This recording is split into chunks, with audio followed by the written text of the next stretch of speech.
Hello everyone, जय हिंद।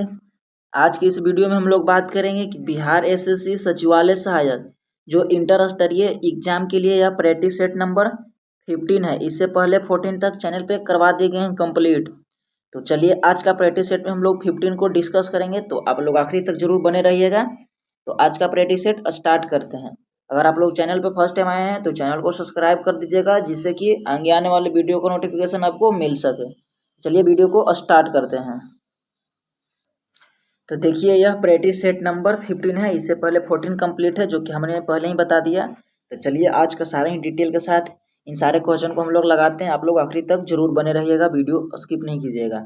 और मैं क्लास खत्म होने के बाद इसका पीडीएफ भी मैं शेयर कर दूंगा, तो टेलीग्राम पर जरूर जुड़ जाइएगा। आज का फर्स्ट प्रश्न दिया हुआ है कि तबकात ए अकबरी किसने लिखी थी। तो तबकात ए अकबरी किसने लिखा था, तो ऑप्शन नंबर सी हो जाएंगे, यानी निजामुद्दीन अहमद के द्वारा तबकात ए अकबरी को लिखा गया था। देखिए यहाँ पे दिया हुआ है कि अबुल फजल के द्वारा। तो अबुल फजल के द्वारा क्या लिखा गया था, तो अकबरनामा। अकबरनामा लिखा गया था अबुल फजल के द्वारा। यहाँ पे एक दिया हुआ है, देखिए यहाँ पे क्या दिया हुआ है। यहाँ पे एक है अब्बास खां शेखानी, तो इसमें नहीं है, लेकिन अब्बास खां देखिए यहाँ शेखानी है, तो अब्बास खां शेखानी के द्वारा लिखा गया था तोहफा ए अकबर शाही। क्या लिखा गया था कि तोहफा ए अकबर शाही, अकबर शाही तोहफा, तोहफा ए अकबर शाही। गुलबदम बेगम के द्वारा लिखा गया था, क्या लिखा गया था, तो इनके द्वारा लिखा गया था हुमायूं नामा। और अबुल फजल के द्वारा क्या लिखा गया था, तो अकबर नामा लिखा गया था अबुल फजल के द्वारा, जो कि हम लोगों ने डिस्कस कर लिया है। तो चलिए कुछ इसका लेखक थे, तो आप लोग जरूर ध्यान रखिएगा। नेक्स्ट प्रश्न देखते हैं, क्या है कि विठोबा भक्ति सिद्धांत के प्रवर्तक कौन थे। तो विठोबा की बात कर रहा है, तो कौन थे, तो हो जाएंगे नामदेव। ऑप्शन नंबर डी बिल्कुल सही हो जाएगा। नामदेव क्या थे, विठोबा। देखिए यहाँ पे दिया हुआ है तुकाराम, तो तुकाराम किससे संबंधित है, तो तुकाराम हो जाएंगे बरकरी से। किससे हो जाएंगे, बरकरी से तुकाराम हो जाएंगे। यहाँ पे दिया हुआ है माधवाचार्य, तो माधवाचार्य क्या हो जाएंगे, माधवाचार्य द्वैतावाद हो जाएंगे, द्वैतावाद। और यहाँ पे दिया हुआ है दादू, तो दादू का संबंध हो जाएगा दादू पंथ से। तो देखिए दो का तो ऑप्शन नंबर डी हो जाएंगे नामदेव। बाकी सारे एक्स्ट्रा फैक्ट है, आप लोग जरूर ध्यान रखिएगा। नेक्स्ट प्रश्न है कि राष्ट्रीय ऊर्जा संरक्षण दिवस कब मनाया जाता है।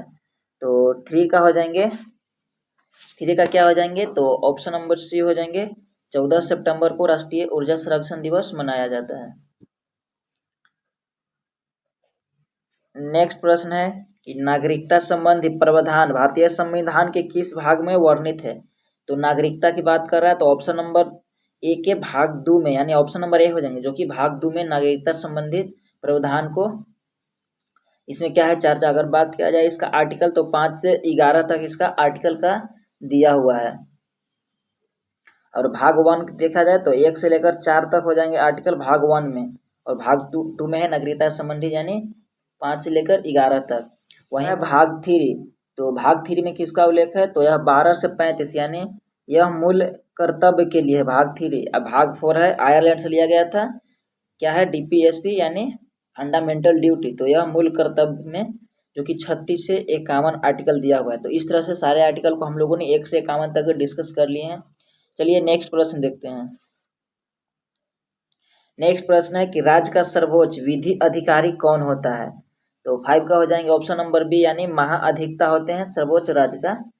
यह भारतीय संविधान 165 में इनका वर्णन है। नेक्स्ट प्रश्न है कि हाल ही में कौन सा राज्य बालिका पंचायत शुरू करने वाला देश का पहला राज्य बना। तो 6 का क्या हो जाएंगे, 6 का सी हो जाएंगे, यह गुजरात बना है देश का पहला। नेक्स्ट प्रश्न है कि निम्नलिखित राज्यों में से कौन सा राज्य बांग्लादेश से अपनी सीमा नहीं बनाता है। तो देखिए 7 का हो जाएंगे ऑप्शन नंबर डी, यानी नागालैंड है, जो कि बांग्लादेश से अपना सीमा साझा नहीं करती है। नागालैंड है तो सिर्फ और सिर्फ एक किसे साझा करती है सीमा, तो अपनी म्यांमार से यह सीमा साझा करती है। नेक्स्ट प्रश्न है कि मंगलुरु से कन्याकुमारी तक का तटीय क्षेत्र को क्या कहा जाता है? तो ऑप्शन नंबर ए हो जाएंगे, उसे मालाबार तट के नाम से हम लोग जानते हैं। बिल्कुल सही हो जाएंगे।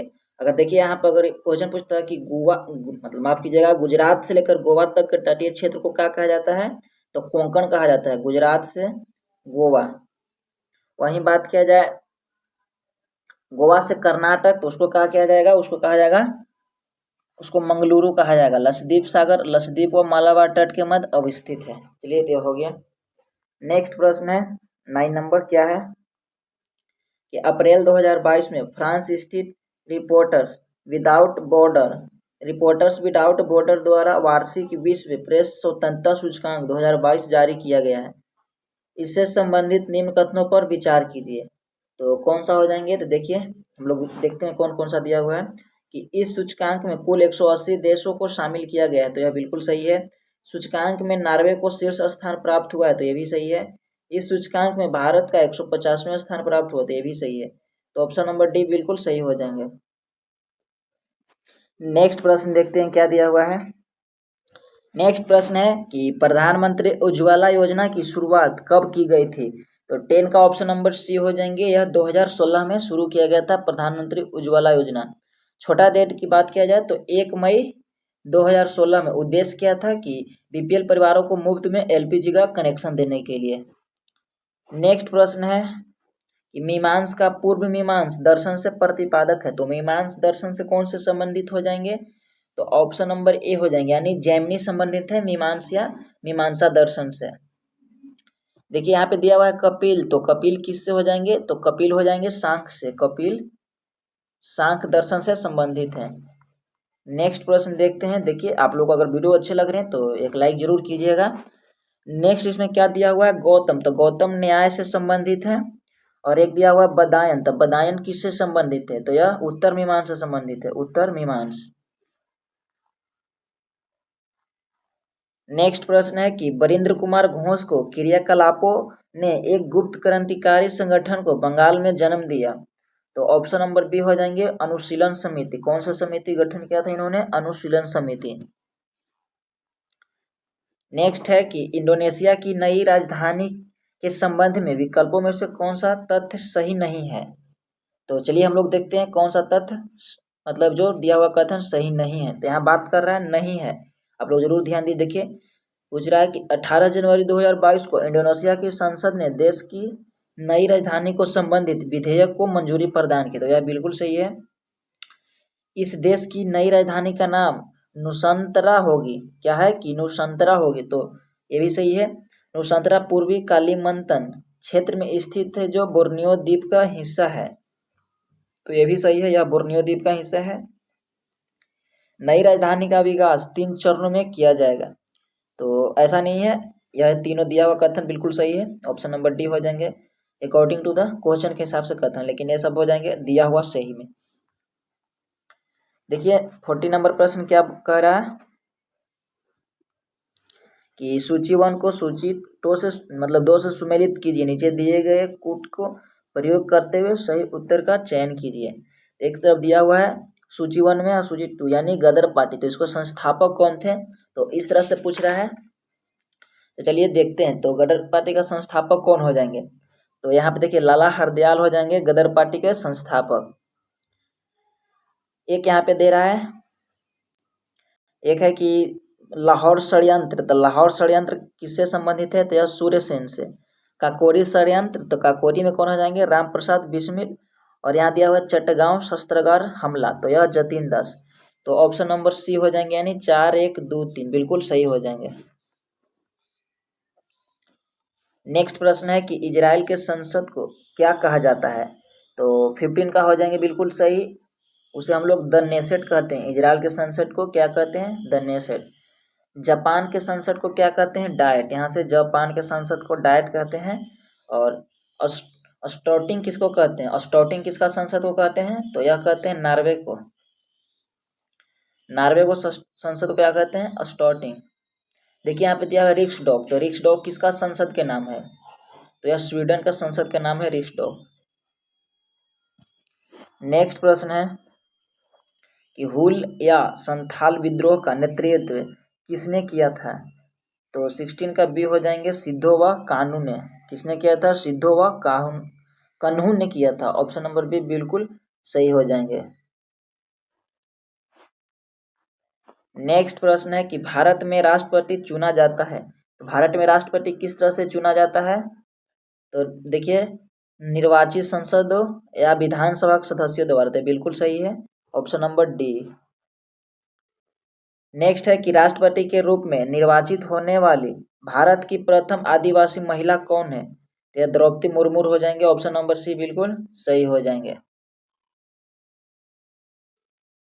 नेक्स्ट प्रश्न है, भारत के उच्चतम न्यायालय में न्यायाधीशों की संख्या में वृद्धि करने की शक्ति किसमें निहित है? तो किसमें निहित हो जाएंगे? तो संसद में यह शक्ति निहित है, संसद को यह शक्ति मिला है। नेक्स्ट है कि गंधार कला शैली किसका मिश्रण है? तो 20 का हो जाएंगे ऑप्शन नंबर सी, यानी यह इंडो ग्रीक का मिश्रण है गंधार कला शैली। नेक्स्ट है कि बद्दू जनजाति किस क्षेत्र में निवास करती है? तो बद्दू जनजाति किस क्षेत्र में निवास करती है? तो ऑप्शन नंबर बी हो जाएंगे, यानी कांगो बेसिन में यह निवास करती है। माफ कीजिएगा, बद्दू जनजाति कांगो बेसिन में नहीं निवास करती है, यह सहारा मरुस्थल में निवास करती है। ऑप्शन नंबर डी बिल्कुल सही हो जाएंगे। जो कि यहाँ देखिए, यहाँ दिया हुआ सूडान, तो सूडान जनजाति, तो यह नुब्बा क्षेत्र में है। नेक्स्ट प्रश्न है कि नेचीफू सुरंग किस राज्य या केंद्र शासित प्रदेश से संबंधित है? तो ऑप्शन नंबर बी हो जाएंगे, यह उत्तराखंड राज्य से संबंधित है नेचीफू सुरंग। अटल सुरंग कहाँ से हो जाएगा संबंधित? तो यह हिमाचल प्रदेश से संबंधित हो जाएगा। जम्मू कश्मीर से अगर बात किया जाए तो पीर पंजाब रेलवे सुरंग हो जाएंगे और जवाहर। जम्मू कश्मीर से दो हो जाएंगे, जवाहर और पीर पंजाब। देखिए यहाँ पे दिया हुआ है सिक्किम, तो सिक्किम से कौन सा संबंधित हो जाएंगे? सिक्किम से, तो आप लोग कमेंट बॉक्स में बताइएगा कि सिक्किम में कौन सा सुरंग स्थित है। नेक्स्ट प्रश्न है कि 17 सितंबर 2022 को प्रधानमंत्री नरेंद्र मोदी ने भारत में नामीबिया से लाए गए जंगली चीतों का नाम नेशनल पार्क में छोड़ा है। तो जो नामीबिया से जो प्रधानमंत्री ने चीता को मंगवाए थे, तो वह कौन सा नेशनल पार्क में उसे रखा गया है? तो ऑप्शन नंबर सी हो जाएंगे, कुनो नेशनल पार्क में इसे रखा गया है। चलिए नेक्स्ट प्रश्न देखते हैं। कुल्लू नेशनल पार्क कहाँ है? तो यह एमपी में है, यानी मध्य प्रदेश में है। नेक्स्ट प्रश्न है कि निम्नलिखित में से कौन सी समिति भारत में बैंकिंग क्षेत्र के सुधार से संबंधित है? तो कौन सी समिति हो जाएंगे? तो नरसिम्हन समिति हो जाएंगे। ऑप्शन नंबर डी बिल्कुल सही हो जाएंगे। बात किया जाए चैलिया समिति, तो यह किससे संबंधित है? तो यह कर सुधार से है, चैलिया समिति। और एक देखिए यहाँ पे दिया हुआ है, यहाँ पे दिया हुआ है तेंदुलकर समिति, तो इसका संबंध किस चीज से है तेंदुलकर समिति का? तो इसका संबंध है कि भारत का निर्धानता का आकलन, मतलब जो भारत में निर्धानता है उसका आकलन करने के लिए। और कस्तूरी रंगन समिति का किससे हो जाएगा? तो राष्ट्रीय शिक्षा नीति से कस्तूरी रंगन हो जाएंगे। नेक्स्ट है कि काबर ताल आर्द्र भूमि यानी कांवर झील किस राज्य में स्थित है? तो ऑप्शन नंबर बी, यानी यह बिहार राज्य में स्थित है कांवर ताल। मात्र एक यही रामसर साइट है जो कि बिहार में स्थित है। नेक्स्ट प्रश्न है कि 22वें आईफा अवार्ड से संबंधित निम्न कथनों पर विचार कीजिए। तो कौन सा हो जाएंगे? देखिए दिया हुआ कथन कि 3 से 4 जून 2022 के मध्य यह अबू धाबी यानी यूएसए में आयोजित हुआ, तो ये सही है। इसमें फिल्म शेरशाह को सर्वश्रेष्ठ फिल्म का पुरस्कार दिया गया, तो ये भी सही है। विक्की कौशल को सर्वश्रेष्ठ अभिनेता का पुरस्कार दिया गया है, तो ये भी सही है। और कृति सेनन को सर्वश्रेष्ठ अभिनेत्री का पुरस्कार दिया गया, तो यह भी सही है। इस हिसाब से देखा जाए तो ऑप्शन नंबर डी बिल्कुल सही हो जाएंगे उपयुक्त में से सभी। नेक्स्ट है कि भारत में शिक्षा के क्षेत्र में वास्तविक प्रयास ईस्ट इंडिया कंपनी द्वारा किस अधिनियम के तहत शुरू किया गया? तो 27 का हो जाएंगे, कौन सा हो जाएंगे 27? ऑप्शन नंबर क्या हो जाएंगे कि 1813 के चार्टर अधिनियम के तहत शुरू किया गया था। ऑप्शन नंबर बी हो जाएंगे। नेक्स्ट है कि बॉम्बे स्टॉक एक्सचेंज यानी बीएसई ने अपने नए अध्यक्ष के रूप में किसे नियुक्त किया है? तो किसको हो जाएंगे, सी यानी SM मुद्रा, क्या हो जाएंगे कि SM मुद्रा को नियुक्त किया है। नेक्स्ट है कि अनुसूचित जाति तथा अनुसूचित जनजाति को किस अनुच्छेद के अंतर्गत मौलिक सामाजिक आर्थिक राजनीतिक तथा सांस्कृतिक अधिकार दिया गया है। तो हो जाएंगे ऑप्शन नंबर डी यानी अनुच्छेद 17 की तहत। बात किया जाए अनुच्छेद 19, तो अनुच्छेद 19 में 6 प्रकार का विशेष मतलब उसमें स्वतंत्रता का अधिकार दिया हुआ है।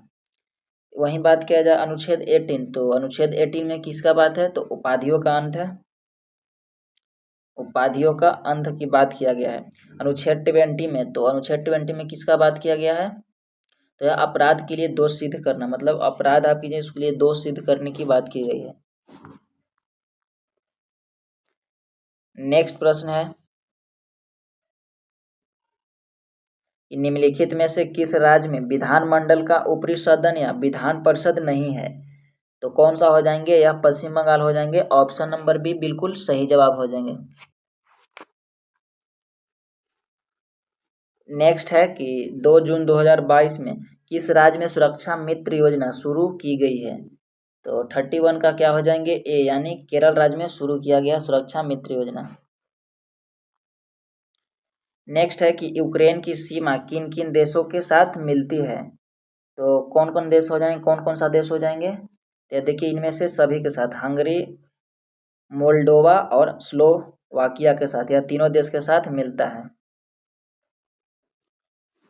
नेक्स्ट है कि निम्नलिखित में से कौन असत्य है, तो कौन सा असत्य हो जाएंगे, तो ऑप्शन नंबर ए है कि हेलिना स्कॉर्पियस श्रेणी की पनडुब्बी है, तो यह असत्य दिया हुआ है। तो हेलिना यह भारत में विकसित एक टैंक रोधी मिसाइल, हेलिना क्या है, टैंक रोधी, तो आप लोग ध्यान रखिएगा। नेक्स्ट है कि गोपाल हरि देशमुख का उपनाम क्या था, तो देखिए लोकहितवादी इनका उपनाम क्या था, लोकहितवादी। यहाँ दिया हुआ है लोकनायक, तो जयप्रकाश नारायण हो जाएंगे। लोकमान्य, तो लोकमान्य किनका नाम था, तो बाल गंगाधर तिलक। और देश नायक, तो देश नायक की बात किया जाए तो इसे सुभाष चंद्र बोस नेताजी को कहा जाता था, दूसरा नाम था। नेक्स्ट है कि पुस्तक साइंस बिहाइंड सूर्य नमस्कार का विमोचन 29 अगस्त 2022 को किसने किया, तो पुस्तक साइंस बिहाइंड सूर्य नमस्कार पुस्तक का विमोचन किसने किया, तो ऑप्शन ए यानी डॉक्टर मुंजपारा महेंद्र भाई कालू भाई, किसने किया, डॉक्टर मुंजपारा महेंद्र भाई कालू भाई ने। नेक्स्ट है कि बिहार में किसान आंदोलन का नेतृत्व किसने किया था, तो कौन किए थे बिहार में किसान आंदोलन को, तो ऑप्शन बी हो जाएंगे स्वामी सहजानंद के द्वारा। सन 1900 कब किया गया था, तो 1929 ईस्वी में किसान आंदोलन का नेतृत्व किया गया था। नेक्स्ट है मांटेंगू, क्या है कि मांटेंग्यू चेम्सफोर्ड प्रस्ताव किस मतलब किससे संबंधित है, मांटेंगू चेम्सफोर्ड प्रस्ताव, चेम्सफोर्ड, तो देखिए इसका बिल्कुल हो जाएगा सही, तो यह संवैधानिक सुधार से संबंधित है। मांटेंग्यू चेम्सफोर्ड सुधार, यह अधिनियम 1919 की तहत इसको सुधार किया गया था। नेक्स्ट है कि क्या है INS विक्रांत से संबंधित निम्न कथनों पर विचार कीजिए। दिया हुआ कथन किया भारत का पहला स्वदेशी विमान वाहक पोत है, तो यह बिल्कुल सही है। नेक्स्ट है कि 2 सितंबर 2022 को रक्षा मंत्री राजनाथ सिंह ने कोच्चि में इसे राष्ट्र को समर्पित किया है, तो यह कथन गलत है, तो इसलिए केवल ऑप्शन नंबर ए हो जाएंगे बिल्कुल सही। 2 सितंबर 2022 को INS विक्रांत जो कि राष्ट्र को समर्पित है बिल्कुल सही था, लेकिन ये किसके द्वारा, राजनाथ सिंह के द्वारा नहीं है, प्रधानमंत्री मोदी जी के द्वारा यह भारत का पहला स्वदेशी है, राजनाथ नहीं प्रधानमंत्री मोदी जी के द्वारा यह समर्पित किया गया था। यानी क्या बोल रहा है कि 2 दिसंबर 2022 को रक्षा मंत्री राजनाथ सिंह ने कोच्चि में इसे राष्ट्र को समर्पित किया, नहीं तो प्रधानमंत्री समर्पित किए थे। नेक्स्ट है कि एशिया कप 2022 के संबंध में निम्न कथनों पर विचार कीजिए। देखिए क्या कथन दिया हुआ है कि एशिया कप का आयोजन संयुक्त अरब अमीरात UAE में किया गया है, तो यहाँ पे है कि देखिए बिल्कुल ये सही है। नेक्स्ट है कि एशिया कप का खिताब श्रीलंका कर जीता, तो ये भी सही है। नेक्स्ट है कि श्रीलंका ने 5वीं बार एशिया कप का खिताब जीता, तो यह तीसरा कथन गलत है, तो ऑप्शन नंबर सी हो जाएंगे। नेक्स्ट प्रश्न देखते हैं क्या है। नेक्स्ट प्रश्न है कि किस मगध सम्राट ने मगध की राजधानी राजगिरी से पाटलिपुत्र किया था? तो कौन सा हो जाएंगे? यह अजातशत्रु ने किया था। किसने किया था? अजातशत्रु ने किया था। नेक्स्ट है, देखिए यहाँ दिया हुआ कथन ए में क्या है कि सूचना प्रौद्योगिकी भारत में बहुत ही तेजी से क्रियाकलाप का एक अति महत्वपूर्ण विषय क्षेत्र बनती जा रही है। नेक्स्ट कारण है कि सॉफ्टवेयर देश में क्या है कि सॉफ्टवेयर देश में महत्वपूर्ण निर्यातों में से एक है और भारत का हार्डवेयर में से बहुत सशक्त आधार है। तो इसका कूट पूछ रहा है। देखिए तो यहाँ पे दिया हुआ है कि ए और आर दोनों सही है। नहीं, ए और आर दोनों सही है, परंतु आर एक स्पष्ट नहीं करता है। तो ए सही है परंतु आर गलत है, तो ऑप्शन नंबर सी हो जाएंगे। यहाँ पे दिया हुआ ए का कारण बिल्कुल सही है, तो ऑप्शन नंबर सी हो जाएगा। नेक्स्ट है कि संविधान क्या है कि भारत के संविधान में निम्नलिखित में से कौन सा अनुच्छेद यूनिफॉर्म सिविल कोड से संबंधित है? तो कौन सा हो जाएंगे? अनुच्छेद 44 हो जाएंगे। यानी इसे हम लोग क्या बोलते हैं, जो कि अभी वर्तमान में किस राज्य में लगा हुआ है? गोवा में लगा हुआ है, समान सिविल संहिता। नेक्स्ट प्रश्न है, केंद्रीय विधानसभा में बम फेंका था, तो किसने बम फेंका था? तो ऑप्शन सी हो जाएंगे, बटुकेश्वर दत्त और भगत सिंह ने बम फेंका था। वैसे ऑफिशियली इन्होंने किसी को मारने के लिए बम नहीं फेंका था, ये सिर्फ अंग्रेजी शासन के कानों तक ये खबर पहुंचाने के लिए फेंका था। तो ऑप्शन नंबर सी हो जाएंगे बिल्कुल सही जवाब। तो कब इसने फेंका था? तो 8 अप्रैल 1929 को, 8 अप्रैल 1929 को इसने बम फेंका था। नेक्स्ट है कि निम्नलिखित शासकों में से किस एक ने 4 अश्वमेध का संपादन किया था? तो कौन सा शासक हो जाएंगे जिन्होंने 4 अश्वमेध करवाया था? तो ऑप्शन बी यानी प्रवरसेन प्रथम ने। किसने करवाया था? प्रवरसेन प्रथम ने 4 अश्वमेध यज्ञ करवाया था। नेक्स्ट प्रश्न है कि निम्नलिखित में से भारत के पूर्वी तट पर स्थित सबसे बड़ी लैगून झील कौन सी है? तो लैगून की बात किया जाए तो सी हो जाएंगे, ऑप्शन नंबर सी यानी चिलिका। यह लगभग 60 किलोमीटर में इसका एरिया है और 20 से 30 किलोमीटर कितना है? चौड़ा है। 20 से 30 किलोमीटर चौड़ा है और 2 मीटर यह क्या है? गहरा है। तो ऑप्शन नंबर सी हो जाएंगे। यह लोकटक है, तो जो कि मणिपुर में है। अब पुलिकट, तो पुलिकट का आप लोग बताइएगा यह 2 राज्यों में है, तो कौन कौन से राज्य में है? कमेंट बॉक्स में अपना जवाब दीजिएगा।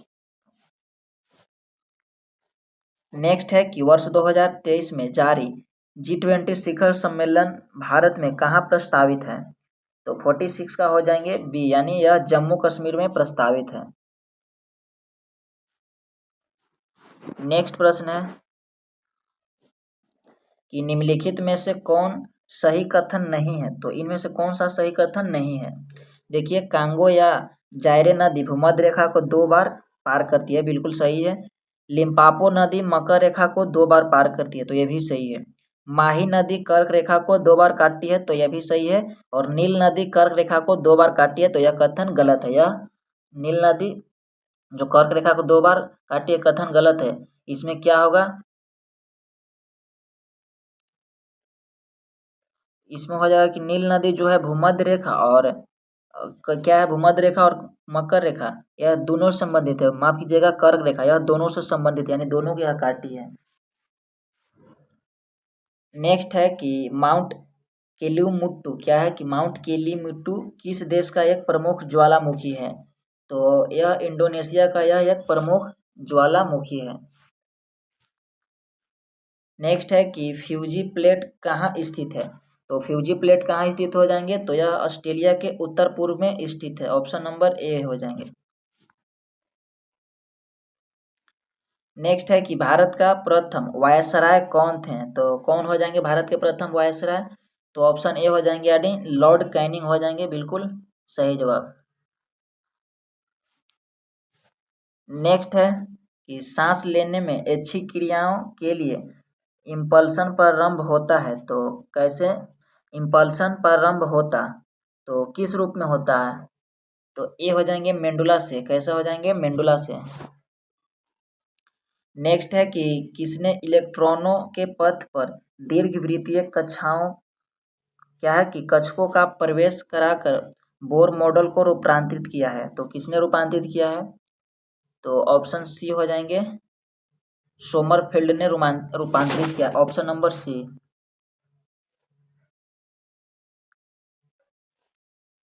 नेक्स्ट है पॉक्सीनिया या ग्रैमिनीस कवक से होता है तो कौन सी बीमारी होता है तो ऑप्शन नंबर डी हो जाएंगे गेहूं में ब्लैक रस्ट। गेहूं में ब्लैक रस्ट किससे कमी से होते हैं तो पॉक्सीनिया या ग्रैमिनियस।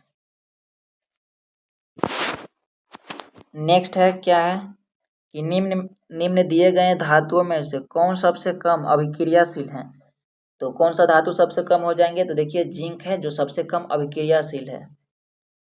उसके बाद में एल्युमिनियम हो जाएंगे, उसके बाद मैग्नीशियम और लास्ट में कैल्शियम हो जाएंगे। नेक्स्ट है कि वस्तु से बड़ा आभासी प्रतिबिंब बनता है तो कब बनता है वस्तु से बड़ा आभासी तो यह अवतल दर्पण में बनता है। नेक्स्ट है कि निम्न में से किस ग्लैंड को ग्लैंड ऑफ इमरजेंसी यानी कहते हैं तो ऑप्शन सी हो जाएंगे एड्रिनल ग्लैंड मतलब ग्लैंड को इसे इमरजेंसी ग्लैंड भी कहते हैं।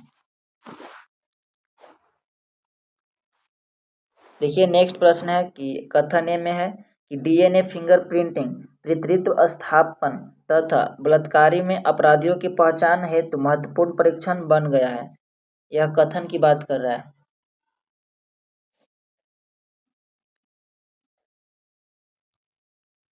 नेक्स्ट है कि कथन बी में कि डीएनए परीक्षण हेतु बाल सूखे रक्त व वीर्य के सूक्ष्म नमूने पर्याप्त होते हैं तो नीचे दिए गए कूट में सहायता से सही उत्तर का चयन करें। तो कथन ए हो जाएंगे बिल्कुल इसमें सही। ऑप्शन नंबर क्या हो जाएंगे देखिए इसमें ऑप्शन कौन सा हो जाएंगे इतना सारा इसमें ऑप्शन है कि पता ही नहीं लग रहा है लेकिन देखिए इसमें एक सिर्फ हो जाएंगे बिल्कुल सही। नेक्स्ट है क्या है नेक्स्ट कि किसी पिंड का भार होता है तो कितना होते हैं तो ध्रुवों पर अधिकतम होता है। किसी पिंड का भार ध्रुवों पर अधिकतम होता है यानी पोल पर अधिकतम होता है और इसका जो इसका मध्य बिंदु होता है विषुवत रेखा यहाँ पे न्यूनतम होता है। नेक्स्ट है कि निम्नलिखित में पृष्ठ तनाव यानी विमीय सूत्र हैं तो पृष्ठ तनाव का विमीय सूत्र क्या हो जाएगा तो देखिए ml/(-2) यानी ऑप्शन नंबर सी हो जाएंगे। नेक्स्ट है कि एल्युमिनियम को जंग से बचाने के लिए इसकी सतह पर एल्युमिनियम ऑक्साइड की एक मोटी परत के निर्माण की प्रक्रिया क्या कहलाती है तो ऑप्शन बी हो जाएंगे एनएडीकरण। क्या कहलाते हैं एनएडीकरण कहलाते हैं।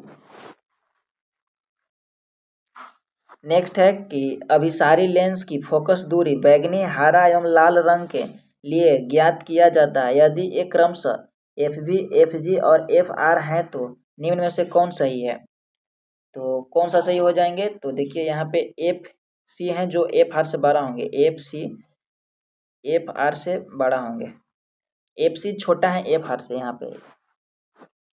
नेक्स्ट है कि क्लोरीन अणु में निम्न में से कौन सा बंधन उपस्थित रहता है तो कौन से बंधन उपस्थित रहते हैं क्लोरीन अणु में तो एक इसमें एकल संयोजिक बंधन उपस्थित रहते हैं।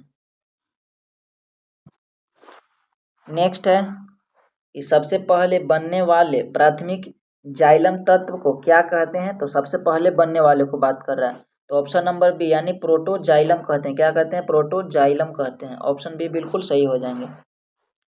नेक्स्ट है कि निम्नलिखित में से कौन सबसे बड़ी ज्ञात कोशिका है तो कौन सा हो जाएंगे ऑप्शन बी हो जाएंगे शुतुरमुर्ग का अंडा। नेक्स्ट प्रश्न है कि निम्नलिखित यौगिक में से किसका जलीय विलयन विद्युत धारा का सबसे अच्छा सुचालक है तो 65 का हो जाएंगे बी यानी हाइड्रोक्लोरिक अम्ल यानी HCl का। नेक्स्ट है कि निम्न में से कौन सा एक यौगिक यानी पर ऑक्साइड है तो कौन सा हो जाएंगे तो इन चार ऑप्शन में से देखते हैं कौन सा दिया हुआ है, तो ऑप्शन बी हो जाएंगे, यानी BaO2। नेक्स्ट प्रश्न है, क्या है नेक्स्ट प्रश्न कि एक विशेष लौह तार का विद्युत प्रतिरोध R है, यदि इसकी लंबाई तथा त्रिज्या दोनों को दोगुना कर दें तो यह क्या होगा। तो ऑप्शन ए हो जाएंगे, प्रतिरोध का मान आधा हो जाएगा और विशिष्ट प्रतिरोध का मान अपरिवर्तित रहेगा। ऑप्शन नंबर ए हो जाएंगे। नेक्स्ट है कि परमाणुओं के बारे, क्या है कि परमाणुओं का, माफ कीजिएगा, परमाणुओं के बोर मॉडल के अनुसार, तो उसका कथन दिया हुआ है। तो कल्पना की जाती है कि इलेक्ट्रॉनों का कोणीय संवेग h/2π का संलग्न गुणांक है। तो ऑप्शन डी हो जाएंगे। नेक्स्ट है कि निम्न में से उर्वरक क्रांति से कौन सा रंग संबंधित है। तो कौन सा रंग हो जाएंगे, तो इसमें देखिए भूरा रंग संबंधित है। नेक्स्ट है कि एक ग्लास पट से गुजरने पर प्रकाश किरण पुंज पर पार्श्विक विस्थापन निम्न पर निर्भर करता है। तो कौन सा निर्भर करता है, तो ये हो जाएंगे कि देखिए इसमें ऑप्शन यहाँ पे नहीं दिया हुआ, यहाँ देखते हैं।